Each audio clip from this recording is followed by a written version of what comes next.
வருமா வரும் வந்து கலந்துக்கோன்னு நம்பிக்கை இல்லாதவர். ஆனாலும் மனசு வந்து நீ கலந்துக்கோ சரி நல்ல ஒரு பிரயோஜனமாக ஒரு குழுவெளி கட்டிருக்காங்க. ஸ்தோத்திரம் ஸ்தோத்திரம். ஒரு சில்வர் காட்சி அப்படியே வந்து நிற்குது ஆண்டவரே முன்னாடி. ஆண்டவரே இந்த நேரத்துக்காக ஸ்தோத்திரம்ப்பா ஸ்தோத்திரம். வழி நடத்துங்கப்பா. நாங்கள் வழிகளில் போகாதபடி எங்களை பாதுகாத்து கொடுங்கப்பா. நன்றிப்பா நன்றி நன்றி. எங்களோடு இருங்க, ஒவ்வொருத்தரோடு இருங்கப்பா. பாதுகாத்து கொடுங்கப்பா. கஷ்டம் செய்யப்பா. நன்றி நன்றி. அடுத்து நம்மளே இப்போ ஒரு பிரச்சனை நசரேயனாகிய இயேசு கிறிஸ்து மூலம் வேண்டிக் கொண்டிருக்கிறாரே. ஆமென்.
நாங்கள் செய்த பாவங்களுக்காக பாவமறியாத உண்மையானவரே பாவியாக ஆண்டவரே ஆக்கினார்.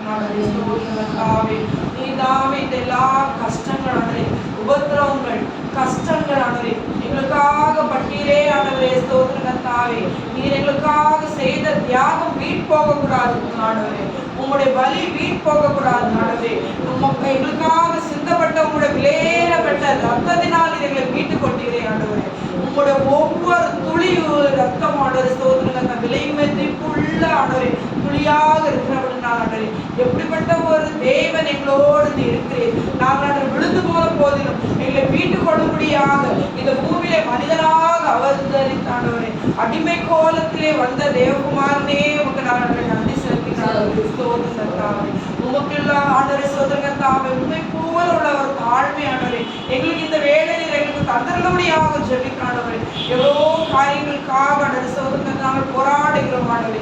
ஆனால் ஆண்டவரே ஸ்தோத்திரத்தாவே மனுமானவரை ரட்சிக்கப்பட வேண்டும், ஆத்மாக்கள் சந்திக்கப்பட வேண்டும் என்றாண்டவரே நாங்கள் ஆண்டவரே ஸ்தோத்திரத்தை பாடுபடுகிறவர்களாக திறப்புல நிற்கிறவர்களாக எங்களை ஒவ்வொரு பேரையும் மாற்றும்படியாக ஜெபிக்கிறாண்டவரே.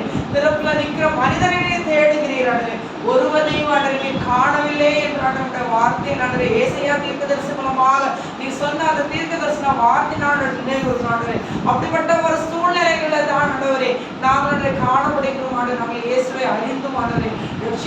பார்த்தும் ஆண்டவரே, உங்களுடைய அன்பை ஆண்டவரை உணர்ந்தும் ஆண்டவரே ஸ்தோத்திர கர்த்தாவே, நாங்கள் ஆண்டவர் உமக்காக எதையுமே செய்ய முடியாதபடிக்கு சத்ருவாகிய சாத்தானானவன் இந்த உலகத்தில் எங்களுக்கு கொண்டு வருகிற எல்லா கட்டுகளை நசரேயனாகிய இயேசு கிறிஸ்துவின் நாமத்தோட உடைக்கத்தக்கதான வல்லமை ஆண்டவர் எங்களுக்கு தந்தரணும் முடியாது. ஜெபிக்காண்டவே உங்களுடைய அபிஷேகத்தினால் எங்களை நிறைந்தருள முடியாது. உண்மை நோக்கி ஆண்டவர் விண்ணப்பிக்காண்டவே ஸ்தோத்திர கர்த்தாவே, உண்மை போல ஒரு வெற்றியுள்ள வாழ்க்கை நாங்கள் வாழத்தக்கதாக நீர் திரும்ப செய்தர முடியாது.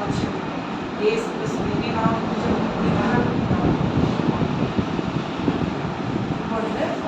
இயேசு கிறிஸ்துடைய பாடும் தன்மைகளை குறித்து நம்ம தியானிச்சிருக்கோம். இப்போ வந்து ஒரு அம்மாவை குறித்து, ஒரு விசேஷ அம்மா, அவர்களை குறித்து நம்ம வந்து பார்க்க இருக்கிறோம். ஸோ இவங்களை குறித்து வந்து 3 நபர்கள் ஒரே பேர், மரியாளுங்கிற பேர்ல 3 நபர்கள் இருக்கிறாங்க. 3 பேரும் ஆண்டவருக்கு செய்த அந்த செயல் வந்து ஒரே செயலை தான் செய்யறாங்க. ஆனா நம்ம வேதாகமத்தை படிக்கும்போது நம்ம வந்து என்ன நினைச்சுக்கிறோம்னா, இந்த 3 பேரும் ஒரே அம்மாவை குறித்து தான் இருக்குது. ஆனா 3 பேரும் ஒரே அம்மா கிடையாது, வேறு அம்மா தான். 3 பேர் ஒருத்தங்க வந்து பெத்தனி ஊர்ல உள்ள மரியா. அவங்க யாருன்னா லாசரஸுடைய சகோதரி. அந்த இயேசு கிறிஸ்து அவங்க வீட்டுக்கு போகும்போது அவருடைய பாதப்படியில அமர்ந்திருந்து அவருடைய வார்த்தையை கேட்டுட்டு இருந்த அந்த பெத்தனி இடத்துல உள்ள மரியாதம்மா. இன்னொரு அம்மா வந்து ஒரு காவியான ஸ்திரீ. அவங்களுக்கு வந்து ஆண்டவர் வந்து விடுதலை கொடுத்துருக்காங்க. நான் என்ன நினைக்கிறேன்னா, ஆண்டவர் வந்து அந்த ஒரு விபச்சார ஸ்திரீயை வந்து கல்லெறிகிறதுக்கு கூட்டிட்டு வருவாங்க. அப்போ ஆண்டவர் வந்து உங்களிடத்துல பாவம் இல்லாதவங்க கல்லெறிய கடவுள் என்று சொல்ல உடனே அவங்க எல்லாம் வெட்கப்பட்டு போயிருக்காங்க. ஆண்டவர் வந்து அவங்களுக்கு வந்து என்ன சொல்றாரு, இனிமே கொஞ்சம் பாவம் செய்யணும். அதே போல தான் ஆண்டவர் நமக்கு சொல்றாரு, நம்மளுடைய குறைவுகள் அவருக்கு மறைஞ்சதில்லை, நம்மளுடைய பலவீனம் அவருக்கு மறைஞ்சதில்லை, நம்ம செஞ்சுட்டு இருக்க தப்புகள் அவருக்கு மறைஞ்சதில்லை. ஆனால் ஆண்டவர் என்ன சொல்றாரு, நான் சொல்லி அவன் பார்க்க நான் அவனுக்கு மதிப்பு கொடுக்குறேன், இனிமே பாவம் செய்யணும், இனிமே இந்த தப்பை செய்யாது. அந்த பாவியாக ஸ்திரீக்கு ஆண்டு சொன்னது தான் இன்னைக்கு நம்ம ஒவ்வொரு இடத்துலையும் ஆண்டவர் வந்து பேசுறேன். அப்போ இன்னொரு அந்த அம்மா ஆண்டவரை வந்து அபிஷேகம் பண்ண அம்மா வந்து இந்த அம்மா. 3வது வந்து மக்தலேனாள் மரியா. இந்த அம்மாவோடத்துல 7 பிசாசுகள் இருந்தது. இயேசு கிறிஸ்து வந்து ஜெபிச்சு அவங்க வந்து விடுதலை கொடுத்துருக்காங்க. இந்த 3வது மரியாள் வந்து இந்த மேரி மக்தலேனா. இந்த 3 பேரும் வெவ்வேறு காலம் எல்லாம் அந்த பஸ்கா பண்டிகைக்கும் ஆண்டவர் வந்து சிலுவையில நமக்காக மறிக்கிறதுக்கு அந்த ஒரு 15-20 நாட்களுக்குள்ள தான் இந்த 3 பேருடைய கிரியைகள் வந்து வேதாகமத்துல கொடுக்கப்பட்டது. அவங்க என்ன பண்ணியிருக்காங்கன்னா, இயேசு கிறிஸ்துவுக்கு ஒரு அறையில அவர் வந்து விருந்துக்கு போகும்போது அவங்களுடைய முடி வந்து ரொம்ப கூந்தல் வந்து நீளமா இருக்குது. அதோட வசனம் சொல்லு, பெண்ணுக்கு வந்து மகிமே அவருடைய கூந்தல் தான். ஸோ அந்த கூந்தல்ல ஒரு விலை உயர்ந்த எண்ணெயை வந்து அது பர்ஃப்யூம் பாட்டிலில், நம்ம கண்ணாடி பாட்டிலில் பர்ஃப்யூம்ஸ் இருக்கணும். அந்த காலத்துல அந்த மாதிரி கண்ணாடி பாட்டிலில் தைலம் வந்து அந்த தைலம் என்ன சொல்றாங்கன்னா, அந்த இயேசு இருந்த நாட்களில் அது இங்கிலீஷில் வந்து நார்த் அல்லது ஃப்ராங்கின்சன்ஸ் ஆயில்னு சொல்லுவாங்க. தமிழில் அதுக்கு என்ன பேர்னு எனக்கு இல்லை. இப்போ நம்ம தேசத்துல இமாலயா மலை இருக்குல்ல, இந்த இமாலய மலையில மட்டும் ஒரு செடியில உருவாகிற ஒரு இலையில உள்ள ரொம்ப காஸ்ட்லியான ஆயில். இப்போ நம்மளுடைய இப்போ மாடர்ன் டைம்ஸ் நம்ம கரன்சில நம்ம வந்து அதோட காஸ்ட் பார்க்கணும்னா ஒரு சின்ன பாட்டில் தைலம் $4 லட்சம். ஒரு டாலர் வந்து 85 ரூபா.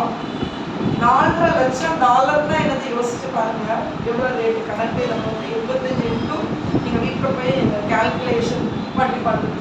அப்போ இந்த இது வந்து எங்க நடக்குதுன்னா, இயேசு வந்து அவர் எப்போ பாருங்க, அவர் கஷ்டப்பட்ட தேவன், ஆனா அவங்களுக்காக தான் வந்தார். அதனால யார் புறக்கணிக்கப்படுகிறாங்களோ, யாரை சமூகம் ஒதுக்குதோ, யாரை குடும்பம் வெறுக்குதோ அவங்கள தான் அவங்க நேசிப்பாங்க. அதுதான் நம்மளுடைய இறைவனுடைய பெரிய ஸ்பெஷாலிட்டி. அப்படிதான் அவங்க ஐஸ்வர்யவான்லாம் பெருசாலாம் வந்து கண்டுக்க மாட்டாங்க. அதிகாரத்தில் இருக்கிறவங்களாம் பெருசாலாம் அவர் கொடுத்துருக்காரு. அந்த அதிகாரத்தை கொடுத்தது ஆண்டர் தான். ஆனால் அவர் நேசிக்கிறது வந்து ஏழைகளாக நம்ம, பாவிகளாக நம்ம, வெறுக்கப்பட்ட நம்மளை தான் அவர் வந்து நேசிக்கிறார். அப்போ இயேசு கிறிஸ்து பாருங்க, ஒருத்தருடைய வீட்டில் விருந்துக்கு போறாரு. அது யாருன்னா சீமோன் ஒரு நபர். இந்த சீமோன்கிறவர் வந்து குஷ்டரோகியா இருக்கிறார். வேத வல்லுநர்கள் என்ன சொல்றாங்கன்னா, ஆண்டவர் அந்த 12 குஷ்டரோகியை ஆண்டவர் விடுதலை கொடுத்தாருல, அந்த ஒருத்தர் மட்டும் வந்து ஆண்டவர் நன்றி சொல்றாரு. என்ன சொல்றாருல, மேபி அவரு தான் இந்த சீமோன் என்கிற என்னது குஷ்டரோகியா இருக்கலாம். ஷியோரா அவங்க சொல்லல, குஷ்டரோகியா இருக்கலாம். அப்போ நமக்கு தெரியும் வேதாந்தத்தின்படி பழைய ஏற்பாடு சட்டத்தின்படி சில விஷயங்கள் அதை அசூசியாக அதை தள்ளி ஒதுக்கி வச்சார் நியாயப்பிரமாணம். ஒன்று என்னன்னா தோல் வியாதியோ குஷ்டரோகி வியாதி ஒருத்தர்கள் வந்துச்சுன்னா அவங்க ஆண்டவருடைய சன்னிதானத்துக்கு வரக்கூடாது. ஆசாரியன் அவங்களுக்கு சுகம் கொடுக்க முடியாது. அந்த ஆசாரியன் அவங்க தோல் வியாதியை பார்த்து உனக்கு குஷ்டரோகம் தான், நீ ஆண்டவருடைய சமூகத்தை வரக்கூடாதுன்னு சொல்லிட்டு அவங்க ஒதுக்கிடுவாங்க. ஒதுக்குனா குடும்பத்திலே அவங்க போகக்கூடாது. ஏன்னா அந்நாட்டில் இப்போ நம்ம மாடர்ன் டேஸ்ல நமக்கு நிறைய மெடிக்கல் ட்ரீட்மெண்ட் இருக்கு. ஆரம்பத்திலே மருந்து பார்த்து என்னென்ன ட்ரீட்மெண்ட் எல்லாம் பார்க்கணும். அந்நாட்டில் எப்படின்னா ஒரு குஷ்டரோகிக்கு ட்ரீட்மெண்ட் கிடையாது, அது எந்த சொல்யூஷன் கிடையாது. அப்படிப்பட்ட நபர்கள் ஒரு வீட்டில் வச்சிருந்தா நீங்க அந்த லேவியாரர்கள் புஸ்தகம் லேவியாரர்கள் 23 அதை படிக்கும். குஷ்டரோகிகளை பற்றி ஒரு பட்டியல் அதை கொடுத்துருக்காங்க. அப்போ அந்த ஒரு குஷ்டரோகி ஒரு வீட்டில் அவங்க தனியாக ஒதுக்கி வச்சாங்கன்னா அந்த வீட்டு சவுறு இருக்குது இல்ல, அந்த சவுரும் இவங்களுக்கு எப்படி தோல்ல குஷ்டரோகம் அரிச்சிடும். அந்த மாதிரி அரிச்சு அந்த ஒரு நம்ம பார்த்து அந்த மாதிரி ஸ்ப்ரெட் ஆகும். அதனாலதான் அவங்க குடும்பத்துல இருந்து ஒதுக்கிடுது. அவங்க ஆலயத்துக்கு போக முடியாது, ஆண்டவருடைய எந்த காரியமும் செய்ய முடியாது. குடும்பத்தாரும் அவங்களை ஒதுக்கிடுவாங்க. சமூகம் அவங்களை எப்படி ஒதுக்குனா ஒரு குஷ்டரோகி இருந்தா நம்ம ஒரு இடத்துக்கு போனோம், வெளியே போகும்போது அசுத்தம் அசுத்தம் அசுத்தம் அசுத்தம் வருதுன்னு அது கூட சொல்லணும். இவ்வளோ ஒரு பெரிய ஒரு வாழ்க்கை ஆண்டது நியாயப்பிரமாணத்தை இப்படிப்பட்டவங்க அவருடைய சன்னிதானத்துக்குள்ள வரக்கூடாதுன்னு சட்டத்தை கொடுத்தவரை இறைவன். ஆனா அந்த இறைவனை இப்போ புதிய ஏற்பாடுல ஒரு குஷ்டரோகியுடைய வீட்டில் அதற்கு ஆண்டவர் என்ன சொல்றாங்க, ஆண்டவர்களுக்காக நான் வந்தேன் சொல்லிட்டு அங்க பாருங்க. இதுல என்ன ஆச்சரியம்னா இந்த யூத மதத்துல ரொம்ப சட்டம்னு பேசுறவங்க இந்த சீமோன் என்ற குஷ்டரோகியுடைய வீட்டுல அவர் விருந்து கொடுக்கும் போது இயேசு போறாரு, இயேசு தேவன் அவர் போறாரு, அழைப்பு இருக்கு. நிறைய மதத்துல இருந்து அங்க இருந்திருக்காங்க. அப்போ இந்த சீமோன்றவர் அவர் சாதாரண குஷ்டரோகி கிடையாது. அவர் நல்ல ஒரு அதிகாரத்துல இருந்த ஒரு நபரா இருந்திருக்கிறாரு. ஆண்டவர் அங்க போய் அவருக்கு சொல்றாரு, நான் வந்து நேசிக்கிறேன்னு சொல்லிட்டு தன்னுடைய அந்த சமூகத்திலிருந்து ஒதுக்கப்பட்ட நபரை, மதம் ஒதுக்கின நபரை இறைவனே அவருடைய வீட்டில் போறாரு. அதே மாதிரிதான் நம்மளை இந்த சமூகம் எனக்கு ஒதுக்கும்.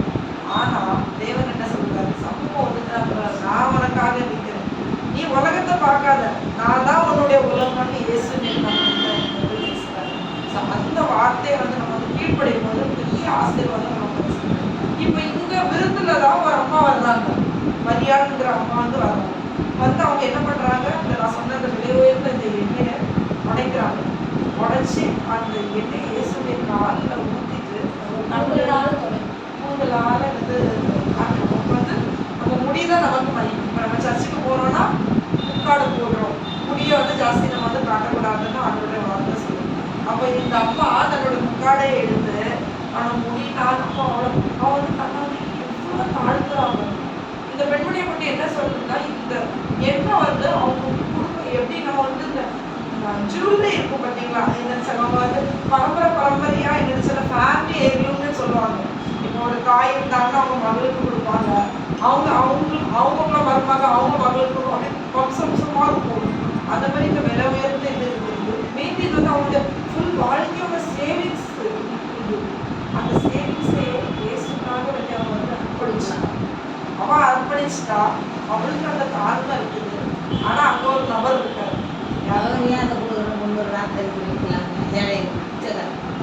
யூதாஸ். அங்கே அவங்க சிந்தனையில சாத்தானுடைய கட்டுப்பாடுல இந்த யூதாஸை குறித்து நம்ம பார்த்தோம்னா கலீலியா என்ற பகுதியிலிருந்து வந்த நபர். அந்த இஸ்ரேல் தேசத்துல கலீலியா பகுதியிலிருந்து வர்ற படிச்சவங்க எல்லாரும் பயங்கரமான அட்மினிஸ்ட்ரேட்டர்ஸா இருப்பாங்க. அப்போ அப்படிப்பட்ட ஒரு அட்மினிஸ்ட்ரேட்டர் ஆண்டவருக்கு அந்த பொறுப்பை கொடுக்கும் போதே ஆண்டவருக்கு தெரியும் இவன் தான் காட்டி கொடுக்க போறான்னு தெரியும். இருந்தாலும் அந்த பொறுப்பு கொடுத்தாரு. அதுதான் நம்முடைய தேவை. நம்ம என்ன பண்ண போறோம், என்ன தப்பு பண்ண போறோம்னு எனக்கு தெரியும். இருந்தாலும் கொடுப்பாரு. இப்பவாது என் பையன் என் மகன் பண்ணாம இருந்தாலும் ஆண்டவர் நம்ம டெஸ்ட் பண்ணுறது ஆண்டவர் ஒரு பொறுப்பு கொடுத்துட்டாருன்னா யூதாஸ்க்கு வந்து பணத்து மேல ஆசை வந்துச்சு. ஏன்னா ஆண்டவர் பாருங்க அந்த ஃபைனான்ஸ் என்னது ஜனங்களுக்கு கொடுக்குற காணிக்கைகளை எல்லாம் இவர் தான் பார்த்துட்டு இருக்காரு. அதுல எவ்வளவு என்னது இயேசுக்காக செலவழிச்சாரு, எவ்வளவு அவர் பையில போச்சதுக்கு என்னது நமக்கு தெரியாது.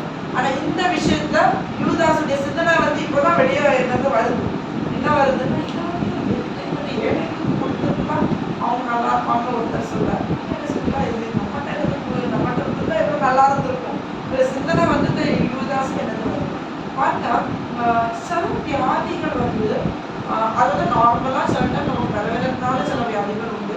சிலது வந்து பாவத்தினாலையும் கடல் வந்து தன்மையா கொடுக்கணும். இப்போ இந்த குஷ்டரோக வியாதி மட்டும் வந்து எப்படின்னா, இப்போ பழைய படம் எடுத்துக்கிட்டோம்னா இவர் இருக்காரு, யாரு நம்ம எலியா தீர்க்கதரிசி இருக்காரு. அவருடைய வேலைக்காரன் கேயாஸ், அவரும் பண ஆசை வருது. அந்த பண ஆசைனால என்ன தண்டனை உண்டாகுது, குஷ்டரோகம் அதை வந்து திருத்திக் கொள்ளும். அதே போல இன்னொரு ராஜாவை குறித்து நம்ம பார்க்கணும், உசியா. அந்த உசியாங்கிற ராஜா வந்து ஆண்டவர் விரோதமாக ரொம்ப கலகம் பண்ணி அந்த ஆசாரியர்கள் தான் அந்த பனிக்கூட்டுகளை வந்து தொடரும். ராஜாக்களோ சாதாரண நபர்களோ தொடக்கூடாது. அந்த உசியா ராஜா தொட்டனால உடனே ஆன் த ஸ்பாட் அவர் குஷ்டரோகம் சாகுற வரைக்கும் அந்த குஷ்டரோகம். படைப்பாடல்ல நம்ம குஷ்டரோகத்தை பார்க்கும்போது பிரியா மோசை விரோதமாக ஜனங்களுக்காக கலகம் பண்றாங்க. அவங்களுக்கு குஷ்டரோகம் ஆண்ட தண்டனையா கொடுக்கும். தண்டனையா கொடுத்தா அந்த வியாதி இப்போ புதிய பாடல ஆண்டவர் வந்து என்ன பண்றாரு, அந்த குஷ்டரோகி அந்த விடுதலை கொடுக்குறாரு. நான் பாவத்திலிருந்து மட்டும் உங்களுக்கு விடுதலை கொடுக்குறேன், சாபத்திலிருந்தும் நான் விடுதலை கொடுக்குறேன், நோயிலிருந்து விடுதலை கொடுக்குறேன். நான் சிலுவையில எல்லா காரியங்களுக்காக அதற்காக நான் மறிக்க போறேன்ட்டு ஆண்டவர் வந்து அந்த ஒரு விடுதலை வந்து கொடுக்குறாரு. அப்ப இந்த பெண்மணி அவங்க வந்து அவங்க செய்யும் போது இப்படியெல்லாம் பேசும்போது இயேசு என்ன சொல்றாங்க, இவா சொல்லி கர்த்தருடைய நற்செய்தி எங்கெங்கெல்லாம் அறிவிக்கப்படணும் இவள் பேசப்படணும். நம்ம எவ்வளவு வருஷம் கழிச்சு இருக்கிறோம், 2026 வருஷம் கழிச்சு இந்த மரியாதை பற்றி கர்த்தர் அபிஷேகம் பண்ணப்பட்ட இந்த பெண்மணியை பற்றி நம்ம வந்து பேசணும். இது வந்து ஒரு தீர்க்க தரிசனத்துடைய நிறைவேற்று. நான் வந்து அந்த ஃபர்ஸ்ட் டாபிக் எடுக்கும்போது அவங்களுக்கு பஸ்கா ஆட்டுக்குட்டி பற்றி சொன்னேன் இல்லையா. அந்த பஸ்கா ஆட்டுக்குட்டி அது ஒரு சிறந்த ஆடா இருக்கிறது வந்து என்ன பண்ணுவாங்க, என்ன அபிஷேகம் பண்ணுவாங்க. கரெக்டா அந்த டேஸ் கால்குலேட் பண்ணி பார்த்தா இந்த மரியாள் வந்து இயேசு அபிஷேகம் பண்றாங்கல்ல தலையில. ஆனா இங்க பாருங்க ரிவர்ஸ்ல இருந்து என்னது போகுது, அங்க வந்து தலையில இருந்து ஊத்துறாங்க ஆட்டுக்குட்டி. இங்க இவ வந்து இது வந்து ஒரு தீர்க்க தரிசனம், ஒரு நிறைவேற்று தான் நம்முடைய பஸ்கா ஆட்டுக்குட்டி, ஒரு அபிஷேகம். மரணத்துக்கு முன்னாலே இவ வந்து ஒரு ப்ராஃபட்டிக்கா கர்த்தருடைய மரணத்துக்காக ஒரு கணத்தை என்னது கொடுக்குற ஒரு விஷயமாக நம்ம வந்து பார்க்கணும். இன்னொன்று வந்து இயேசு கிறிஸ்துடைய அந்த மரணத்துல 2 விசேஷ சீஷர்கள் அவங்க வந்து நல்ல பொசிஷன்ல இருக்கிறாங்க. அரிமத்தியா, யோசேப்பு, நிக்கோதேமு. அவங்க வந்து நல்ல ஒரு விலை உயர்ந்த ஸ்பைஸ் வச்சு இயேசுக்கு வந்து நல்ல அடக்கம் பண்றாங்க. ஆனா கலரை இயேசுல என்னது கட்டுப்படுத்தா 3ஆம் நாள் அவங்க வந்து உயிர் தருவாங்க. அந்த உயிர்த்தல் தேவனுடைய அதே போல வாசனை உள்ள வாழ்க்கை நம்மளுடைய ரட்சிப்பின் வாழ்க்கை எப்படி இருக்கு, இந்த கிறிஸ்தவ வாழ்க்கை எவ்வளோ பேருக்கு வாசனையா இருக்கும்.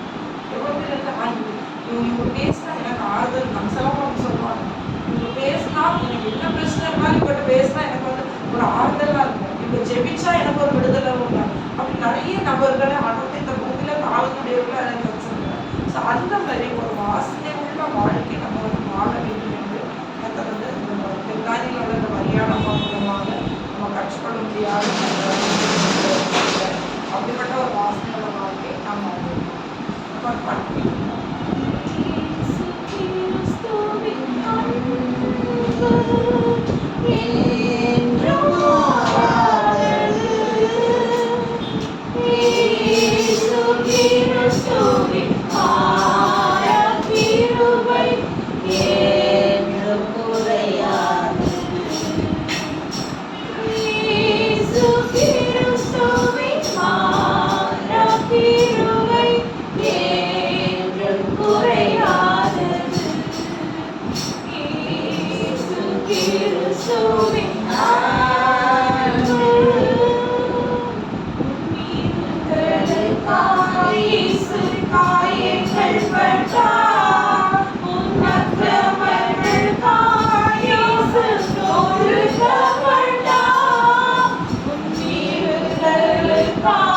Yesu,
வாழ்க்கையா என்னது மாறி போயிருக்கு. ஸோ அந்த தலைப்பின் அடிப்படையில் ஒரு 3 நபர்களை கொடுத்து நம்ம வந்து பார்க்கணும். ஒன்று வந்து நம்ம இப்போ ஆல்ரெடி நம்ம வந்து பேசின நபர் தான் யூதாஸ்.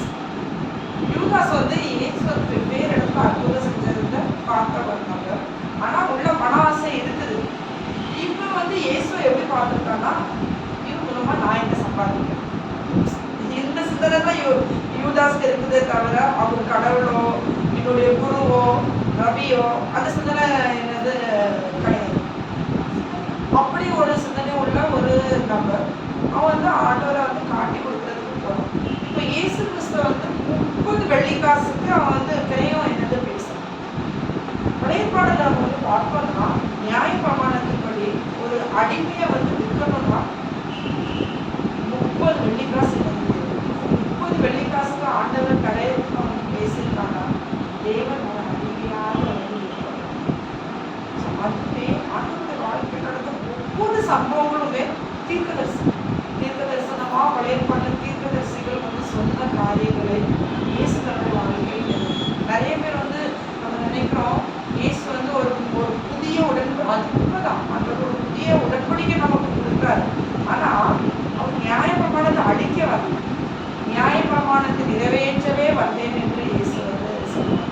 அதனால தான் நம்மளுக்கு வந்து இந்த வேதாகமத்தில் பழையப்பாடும் சரி புதியற்பாடு இரண்டுமே ஆண்டவருடைய வார்த்தையாக இருக்கு அப்படின்னா இரண்டுமே அநேக விஷயங்கள் அநேக ரகசியங்கள் ஆண்டவர்கள் நமக்கு வந்து எழுதி வச்சிருக்கோம்.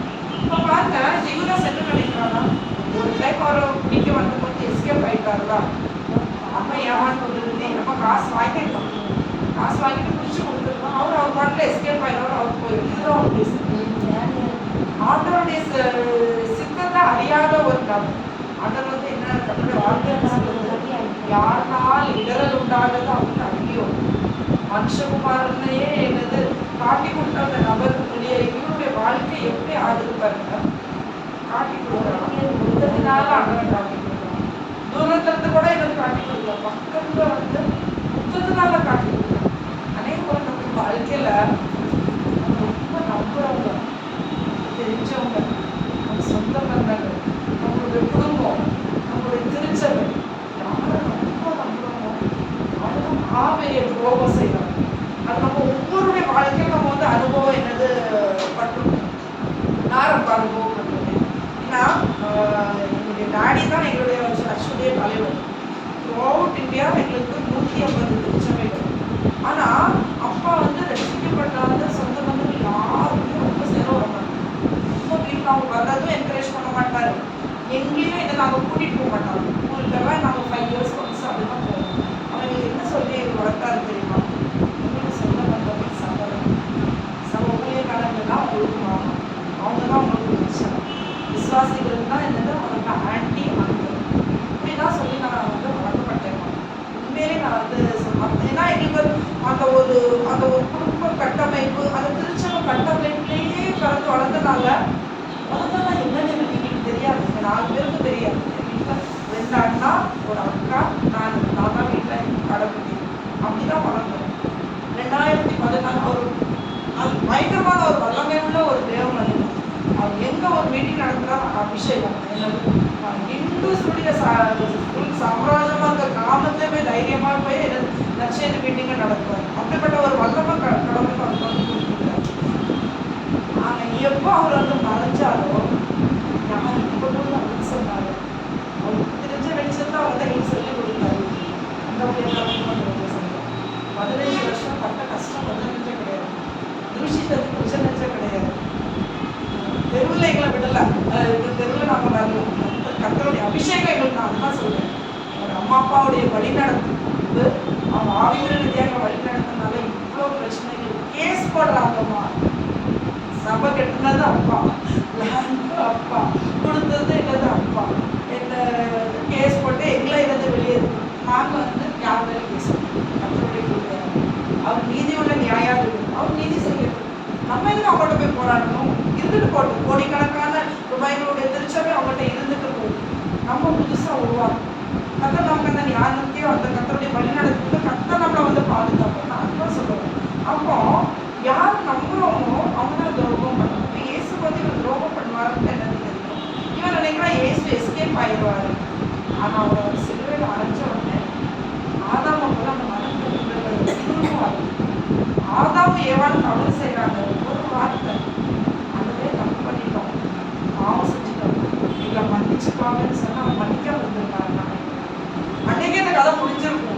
இன்னைக்கு இவ்வளோ வம்சம் நிறைய இருந்தது. நம்ம பாவத்துடைய கட்டுனால நம்ம இவ்வளோ கஷ்டப்பட்டிருக்கவே மாட்டோம். அங்கே ஏவாளும் ஆதாமும் மறந்திருந்தல் இல்லை, இங்கே யூதாஸும் அந்த மறந்திருந்தல். அந்த மறந்திருந்தல் இல்லாதனால ஐயோ குற்றமில்லாத ரத்தத்தை காட்டி கொடுத்தேன்னு சொல்லிட்டு நான் தன்னுடைய ஆத்மாவே நாசம் பண்ணியிருக்கேன். அவனுடைய ஆத்மா இப்போ எங்க இருக்கும்? பாதாளத்துக்கு தான். ஆனால் தேவர் இன்னொரு நபர் செய்யறாரு, அவரும் 3 டைம் மறுதளிக்கிறாரு. எல்லாருக்கும் நமக்கு எல்லாருக்கும் பிடிச்சவர் தான். ஆனா இயேசு ஃபர்ஸ்டே சொன்னார், நீங்க காட்டி கொடுப்பாரு. இல்லை ஆண்டவரே நம்ம அப்படிதான், ஆனா அந்த சுச்சுவேஷன்ல அப்படி இருக்க மாட்டேன்பா அப்படி நம்ம வந்து சொல்லுவோம். ஆனா காட்டி கொடுப்போம், அது ஒன்றுமே சொல்லலாம். அவருடைய பார்வை, அவருடைய அன்பான பார்வை நமக்கு அதாவது ரோக சொல்ல நம்ம என்ன பண்ணுவோம்? கீழே விட்டுருவாமான்ட்டு எனக்கு வரும், வாயில வரக்கூடாத வார்த்தைகள்லாம் வரும். ஒன்றுமே பண்ணல. அவருடைய அந்த அன்பான பார்வை வேதனை மனத்திருந்த மனக்கசந்த ஒரு அழுகார். அதை பாருங்க, யார் 3 டைம் மறுதளிச்சாலும் அவரு திருச்சபை கொடுக்குற அதிகாரத்தை கண்டவர்கள்.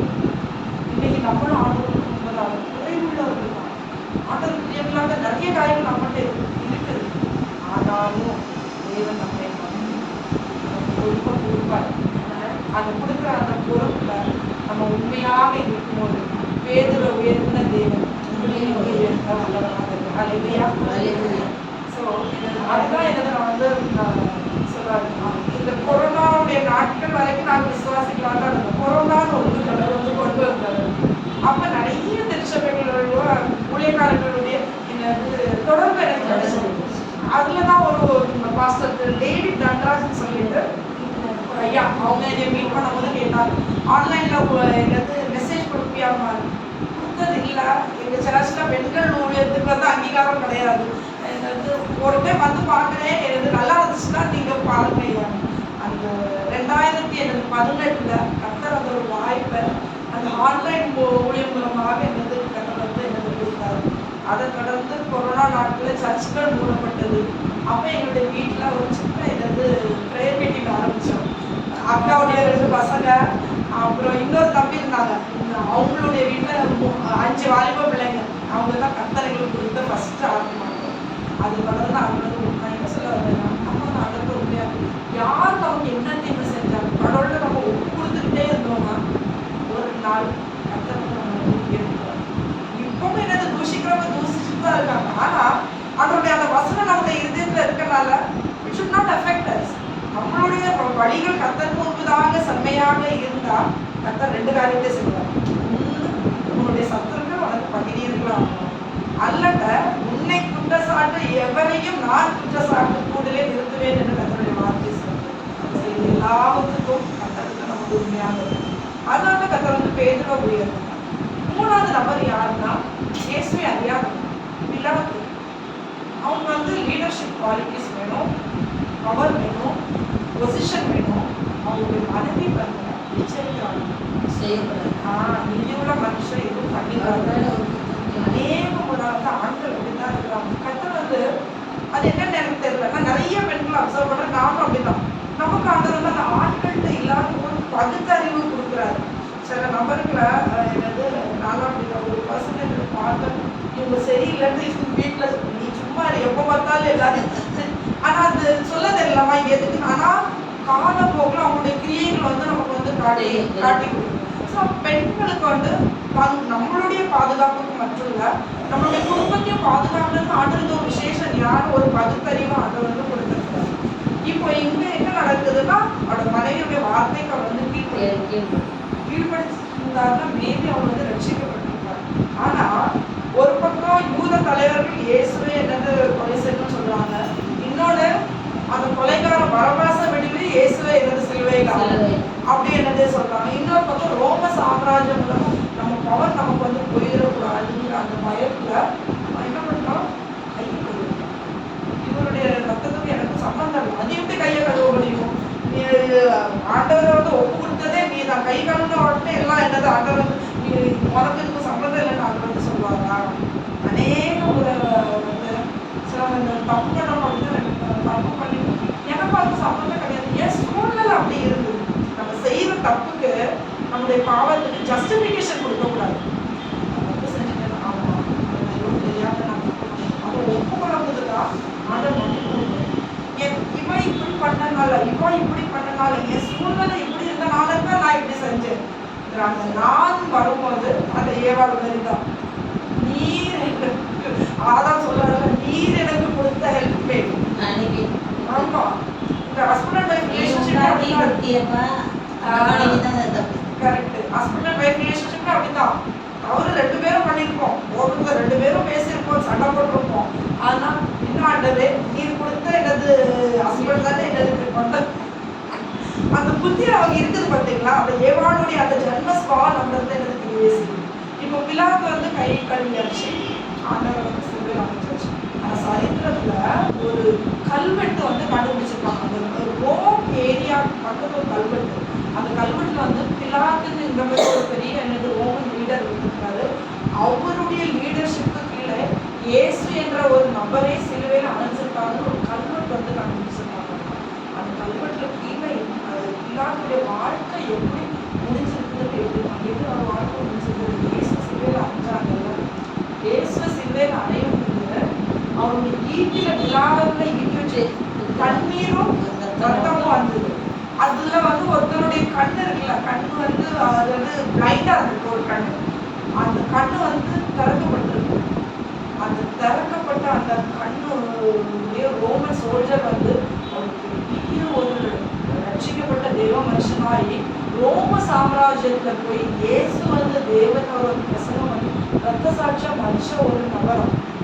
அந்த நபர் மூலமாக எனக்கு என்ன எழுதப்பட்டிருக்குன்னா, எனக்கு வந்து ஜீசஸ் உயிர்த்தெழுந்த அவர் ரெசரக்ட்